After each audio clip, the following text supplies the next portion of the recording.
आज अन्नकूट या गोवर्धन पूजा का उत्सव है। इस पर्व के साथ बड़ी प्यारी प्यारी कहानियां जुड़ी हुई हैं और इससे जुड़ी हुई 3 कहानियां मैं आपको सुनाता हूं। पौराणिक कहानियां हैं, आनंद आएगा आपको, आप सुनिए। जो पहली कहानी है वो तो गोवर्धन की कहानी है।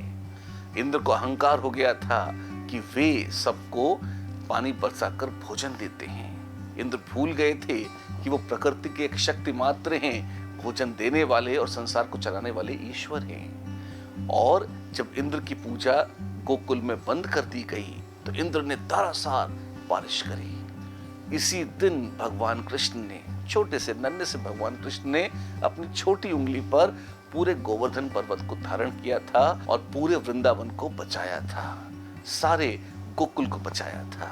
इस दिन हम स्मरण करते हैं कि यदि हम पूर्ण समर्पण से ईश्वर का स्मरण करते हैं तो ईश्वर भी योग क्षेमम वहाम्यहम कहकर पर्वत को, जितनी भी मुसीबतों के पहाड़ हैं, कष्टों के पहाड़ हैं, उनको अपनी छोटी उंगली पर उठाकर भक्त की रक्षा के लिए खड़े हो जाते हैं। पूर्ण समर्पण का दिन है गोवर्धन पूजा। अहंकार के दमन का दिन है गोवर्धन पूजा।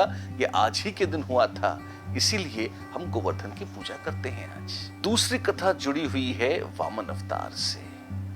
आज ही के दिन भगवान वामन ने तीनों लोकों के राजा बलि से 3 पग भूमि का दान मांगा और जब बलि ने हां कर दी तो भगवान ने एक पैर से पृथ्वी नापी, दूसरे पैर से सारा ब्रह्मांड नाप लिया और तब उन्होंने हुंकार भरी कि तीसरा पग मैं कहां पर रखूं। बलि ने कहा, बलि को, भगवान को इतना बड़ा दान करने के बाद मन में कुछ कुछ अहंकार हो रहा था। बलि ने कहा कि भगवान देने वाला उस चीज से बड़ा होता है जो दी जाती है। दान मैंने किया है तो तीसरा पग आप मेरे सिर पर रखें। भगवान ने बलि के सिर पर तीसरा पग रखा और बलि पाताल में धंस गए। इसी बहाने भगवान ने बलि की रक्षा भी कर ली, बलि के अहंकार का और सारे पापों का शमन कर दिया, हरण कर दिया और बलि को पाताल लोक का राजा बना दिया। बलि के गर्व के भंग का भी दिन है आज का दिन, जो हम अन्नकूट उत्सव के तौर पर बनाते हैं। तो ये अन्नकूट क्यों मनाते हैं, क्या होता है अन्नकूट? इससे संबंधित एक तीसरी बड़ी प्यारी कथा है, वो भी मैं आपको सुनाता हूं और वो भगवान कृष्ण से जुड़ी है। जब कौरवों और पांडवों का युद्ध लगभग तय हो गया था तब पांडवों ने भगवान कृष्ण को दूत बनाकर भेजा हस्तिनापुर कि यदि कोई संभावना हो जिससे युद्ध को टाला जा सके, इतना विनाश न हो, तो हम उसको देखें। कृष्ण तो कृष्ण थे, सारी नगरी उनके स्वागत में उमड़ी पड़ी थी और दुर्योधन बड़ा दुष्ट था। उसने भगवान के स्वागत के लिए बहुत तरह के व्यंजन मनवाए और बहुत विस्तृत व्यवस्था करी और व्यंजन कैसे थे, अच्छे थे, बुरे थे, विषाक्त थे, कुछ भी हो सकते थे क्योंकि दुर्योधन तो दुष्ट वृत्ति का था। भगवान राजकीय अतिथि के तौर पे गए थे तो वो दुर्योधन से मिले अवश्य, लेकिन उन्होंने दुर्योधन का सारा आतिथ्य अस्वीकार कर दिया। उन्होंने दुर्योधन से कहा कि मैं किसी मुसीबत में नहीं हूं और तुम्हारे मन में प्रेम है नहीं, और किसी दूसरे के यहाँ अन्न तब ग्रहण करते हैं या तो प्रेम हो या कोई विपत्ति, न विपत्ति है न प्रेम, तो मैं तुम्हारा अन्न ग्रहण नहीं कर सकता। और भगवान फिर गए विदुर के घर। महात्मा विदुर, जो कहने को तो हस्तिनापुर के प्रधानमंत्री थे पर बहुत साधारण जीवन जीते थे, कुटिया में रहते थे और बहुत सात्विक वृत्ति से रहते थे। विदुर ने कभी अपेक्षा नहीं करी थी कि पूरे राजसी आतिथ्य को छोड़कर भगवान श्री कृष्ण साक्षात उनके द्वार पर आ जाएंगे। विदुर ने भगवान का स्वागत किया, भगवान के लिए खाना बनाने की बात आई।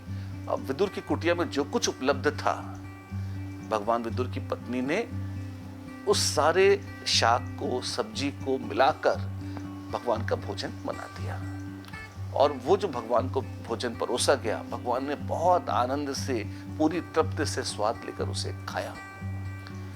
उस दिव्य स्मृति में सूरदास का एक पद भी है, अगर आपको याद हो, दुर्योधन के मेवा त्यागो, साग विदुर घर खाई। तो जो साग भगवान ने विदुर के यहाँ खाया था, जो बहुत सारी थोड़ी थोड़ी बची हुई सब्जियों का, जो भी कच्ची सब्जियां थी उनको मिलाकर जो भी विदुर जी की पत्नी ने वो साग बनाया था, वो भगवान को परोसा गया था, उसी भगवान और भक्त के प्रेम की स्मृति में हम भगवान को अलग अलग प्रकार के सब्जियों का मिश्रण बनाकर भोग लगाते हैं और भगवान के लिए 56 भोग बनाकर भी परोसे जाते हैं। भोजन का गोवर्धन या पर्वत बनाया जाता है और उसका मुक्त हस्त से वितरण किया जाता है प्रसाद के रूप में सभी लोगों को, ताकि कोई भूखा ना रहे। और वैसे भी हमारी संस्कृति में तो अन्नदान की परंपरा बहुत पुरानी है। हम सबको अन्न मिले, हम सबको अन्न दें, सभी सुखी हों, सभी तृप्त हों और सभी मंगल कामनाओं से ओतप्रोत हों। यही भावना है आज की गोवर्धन पूजा की। गाँव में गायों की, बैलों की आज के दिन पूजा करी जाती है, गौ माता की पूजा करी जाती है, उनके लिए भी आज का दिन विशेष है।